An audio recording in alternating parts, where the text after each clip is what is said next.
ஆண்டவர் உங்களுக்கு என கொடுக்கிறார். அந்த பொறுப்பு என்ன தெரியுமா? அவர் சொல்லுகிற வார்த்தை, நீங்கள் புறப்பட்டு போய் சகல ஜாதிகளையும் சீஷராக்குங்கள். அன்பான கர்த்தருடைய பிள்ளையே, கனியற்ற மனிதனுக்கு கனி கொடுக்கிற வாழ்க்கை, ஒரு புதிய கட்டளை, ஒரு புதிய வாக்குத்தத்தம், ஒரு புதிய நம்பிக்கை, எல்லாவற்றுக்கும் மேலாக ஒரு புதிய பொறுப்பு. நாளிலே கல்லறை சொல்லுகிற இந்த 4 சத்தியங்களை திரும்ப வரிசைப்படுத்துகிறேன். நம்பர் 1, இந்த கல்லறை சொல்லுகிற முதல் சத்தியம், சத்துருக்களை அவர் ஜெயித்தார்.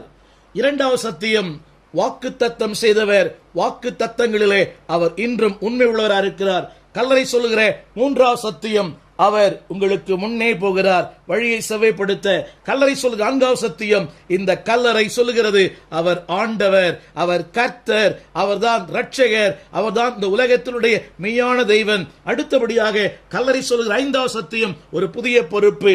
நீங்கள் புறப்பட்டு போய், அன்புக்குரியவர்களே, அதாவது ஒரு புதிய பொறுப்பு, ஒரு புதிய கனி உள்ள ஒரு வாழ்க்கை, ஒரு நம்பிக்கை உள்ள ஒரு வாழ்க்கையை தேவன் தருகிறார். இந்த நாளிலே இந்த கல்லறை சொல்லுகிற சில சத்தியங்களை உங்களோடு நான் பகிர்ந்து கொள்ள விரும்புகிறேன். உயிர்த்தெழுதல் இல்லையேல் ரட்சிப்பு இல்லை. உயிர்த்தெழுதல் இல்லையேல் தேவனுடைய குமாரன் நிரூபிக்கப்பட்டிருக்க முடியாது. உயிர்த்தெழுதல் இல்லையேல் மனிதனுக்கு நம்பிக்கை இல்லை. உயிர்த்தெழுதல் இல்லையேல் மறுவாழ்வு இல்லை. உயிர்த்தெழுதல் இல்லையேல் எங்களுடைய பிரசங்கம் விருதாவும் வீணாய் இருக்கும். உயிர்த்தெழுதல் இல்லையேல் இந்த பூமியிலே மனிதன் எப்படி வேண்டுமானால் வாழலாம். அன்புக்குரியவர்களே, இல்லை அன்பானவர்களே, உயிர்த்தெழுதல் இல்லை என்றால் இன்றைக்கு சபைகளே இல்லை. இன்றைக்கு இத்தனை ஆயிரக்கணக்கான, லட்சக்கணக்கான, கோடிக்கணக்கான சபை உலகெங்கும் இருக்கிறது. இதற்கு காரணம் என்ன? இந்த உயிர்த்தெழுதலை பறைசாற்றுவதுதான் இன்றைய திருச்சபைகள். உயிர்த்தெழுதலே உண்டான ஒரு கனிகள் தான் இன்றைய திருச்சபைகள். அன்புக்குரியவர்களே, திருச்சபை சொல்லுகிற முதல் சத்தியம், பயப்படாதிருங்கள்.